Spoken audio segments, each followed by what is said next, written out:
Hey there, it's Bridget here, day one of the Open to Spirit Challenge. So excited to share this with you. As a shamanic healer and a teacher, I help people to access their own ability to connect with the world of spirit, to get answers and support from the invisible realms. And so what I'm going to do in this 10-day challenge is teach you how to begin to connect and open more fully to spirit. So what we'll do over the next 10 days is each day I will send you an email that includes a video. There will be a few minutes of me sharing an aspect of connecting with spirit or talking and teaching you something about your connection with spirit. And then I'll give you a practice to do. The practice may take 3 to 5 minutes, but shouldn't take much longer. And once you've completed the practice, you head on over to the Facebook group and share with us maybe a picture or a story or something that I'll prompt you for that has to do with your experience in the practice. And at the end of the 10 days, there will be a bonus party for everyone who completes the challenge. So stick around.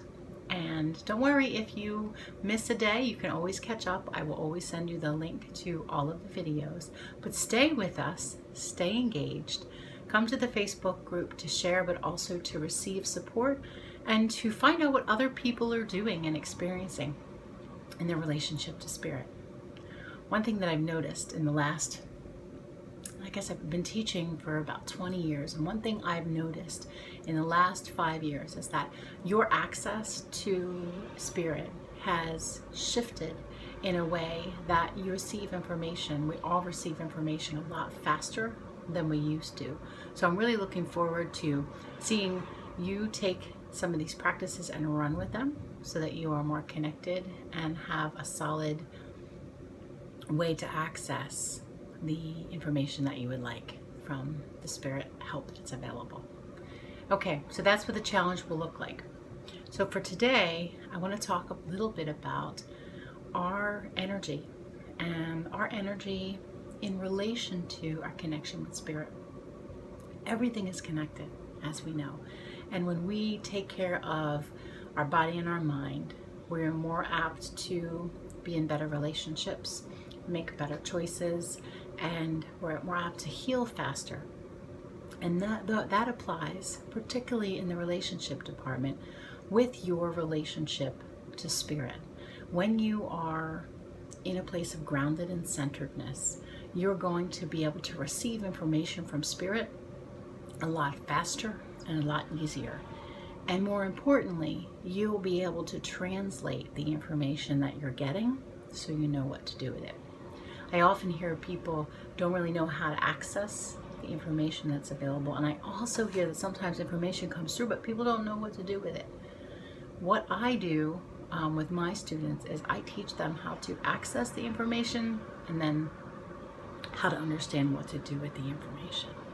So all of that being said, your mindset, your intention, and your actually physical energy has a lot to do with how you receive from spirit. And so I want to ask you to think about some of the practices that have you stay grounded. What are some of the things that you do in your life that help you to be connected to the earth? Because being connected to the earth is key number one in being able to connect with spirit. So think about that for a minute. Think about what you do to get grounded. And if you don't know what you do, that's okay. We're going to learn something new. If you do know what you do, there's always room for improvement. There's always room for more practice. And what I'm going to teach you is going to add into and onto what you already do. So take a minute here with me and take a breath. Breathing in through your nose and then breathe out through your mouth. And as you breathe out through your mouth, slow that breath down, slow that exhalation down. In through the nose, out through the mouth. Don't be afraid to make some noise. There's a more of an emotional release when we breathe out through our mouth. And when you breathe out through your mouth, I want you to actually consider yourself to be breathing down. So in through your nose and down. And for me, when I do that, I can just sort of see and feel energy going down through my heart, my belly, my feet, and into the earth. So once you do that, you start to slow down everything, which is perfect. That's what you want. If you feel a little weighted or heavy, that's good too. In through the nose, out through the mouth and down, allowing the energy to fall. Actually, open your feet and allow the energy to fall through your feet. And from there, continue to breathe. And go ahead and close your eyes if you haven't already. Start to feel what it feels like to breathe down through your body. In and down. Give yourself permission to relax. Allow yourself permission to let some of the weight off. When you open the bottoms of your feet, you have access to the earth, and the earth has access to you. And we can send what we don't want or what isn't helpful down through our feet.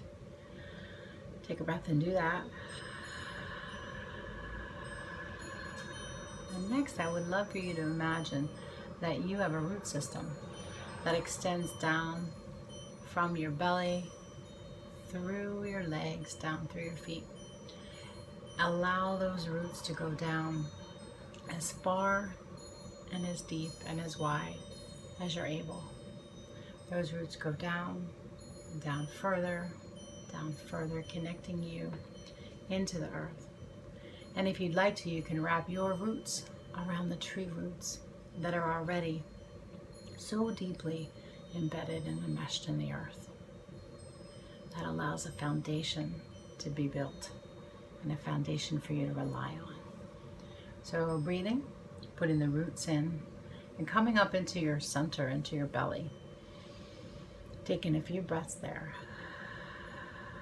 And I want you to find the light there. You can sense it, feel it, imagine it, pretend, whatever way you do it. See a light there, a little flame. And as you breathe, grow that flame up through your belly, up towards the top of your head. If you're a visual person, you might see it. If you're a kinesthetic person, you might feel it. If you are an auditory person, you might hear it, the crackle and the warmth of the fire. Bring that flame up through you, up through the top of your head. Breathing in and breathing down. So we're grounded in the earth. We're in our center. The last thing I want you to do for today is open that light up inside of you that we just grew tall. So that light, that fire, that flame becomes wider and brighter, and it becomes a pillar. And when you open that pillar up, it widens inside of you and it moves outside into your energy field. This is a natural way of maintaining your energy. Putting the roots in, coming into the center, and expanding that light out through you. When we're lit up from the inside out, we're strong from the inside out. When we're strong from the inside out, things that come towards us that are confusing, they melt away. Things that we need are drawn into that light. An important part of being connected to spirit is being in command of your own energy. And this practice of grounding and centering and opening up that fire inside of you puts you in command of your own energy. So what I'd like you to do is practice this and come on over to the Facebook group and let us know how that felt and what you do on the regular for grounding into the earth. That is it for today, challengers. I'm looking forward to seeing you on the Facebook group, and I will be back in your inbox tomorrow. Bye for now.